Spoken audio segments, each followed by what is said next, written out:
The Grand Hall of Ambassador Tyler Thorne's mansion was supposed to be the site of a tense negotiation between humanity and the Vorfaxian Dominion. The Vorfaxians, who were tall, scaled, and with an air of superiority, had arrived under the assumption that Earth was a primitive backwater planet ripe for conquest. They had demanded humanity's immediate surrender, citing their own technological and biological supremacy. Now they're here thinking humanity had come to surrender. What they didn't know was that Tyler's mansion had been subtly modified for this exact scenario. The doors locked automatically and the windows reinforced. The air vents could be flooded with a lethal poisonous gas. Also, the mansion was set to explode as a last resort, just in case things went wrong and they need to kill them. The lead Vorfaxian, High Speaker Krell, folded his clawed hands on the polished oak table. "Your species lacks the discipline and intelligence to govern yourselves," he hissed. "Surrender now, and you may serve as laborers rather than slaves." Tyler leaned back in his chair, unimpressed.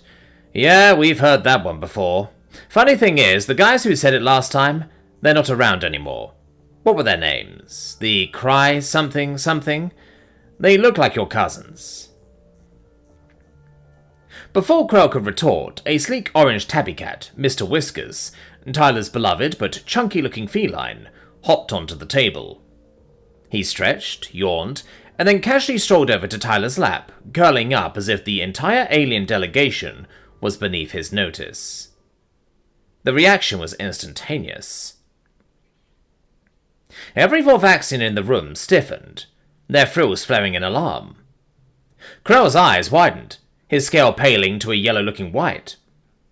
Slowly, with trembling limbs, the entire delegation dropped to their knees, pressing their foreheads to the floor in what could only be described as absolute reverence.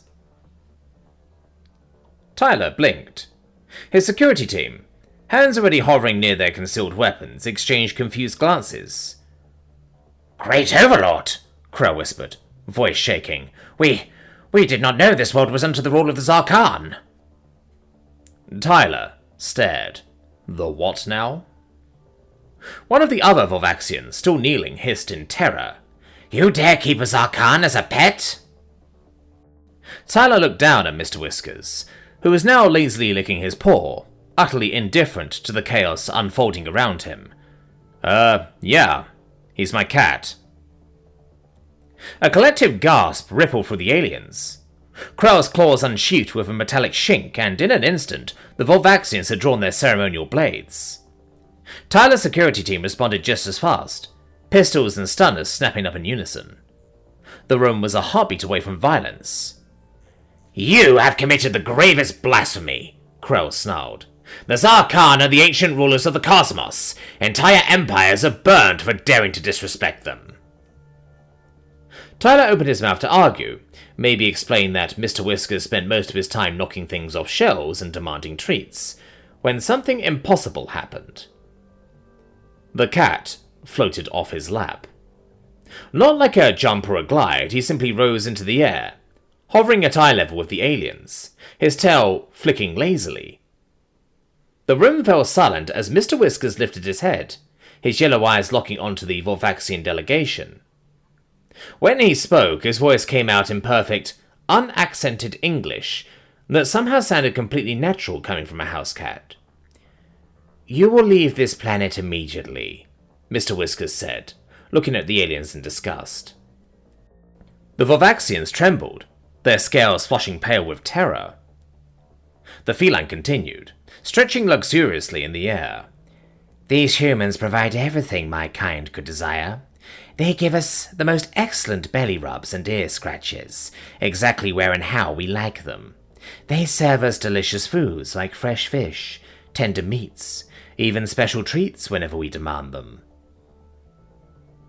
Mr. Whiskers turned his head slightly, fixing Krell with a stare that made the alien leader shrink back. "They build us warm sleeping places, clean our fur when we permit it, and worship us as we deserve. No species in the galaxy has ever treated the Zarkhan with such perfect devotion." Krell made a strangled noise in his throat, his claws clicking nervously against the table. Mr. Whiskers ignored him, casually licking one paw before continuing.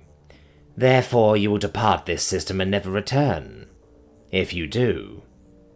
The cat's eyes glinted with playfulness. I might decide to remind the galaxy why your ancestors hid from us for millennia. The effect was instant. The Vorvaxians scrambled backwards so quickly, several of them tripped over their own limbs. Within moments, the entire delegation was fleeing toward their ships, their earlier arrogance completely forgotten. From outside came the sounds of engines powering up in panicked haste.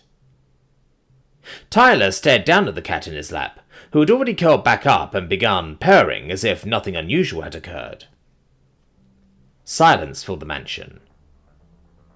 So, Tyler said slowly, you can talk?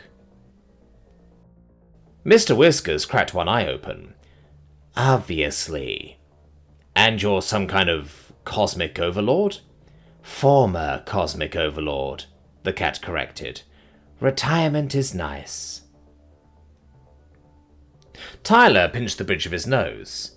So, are all of the cats on Earth able to float in the air like you?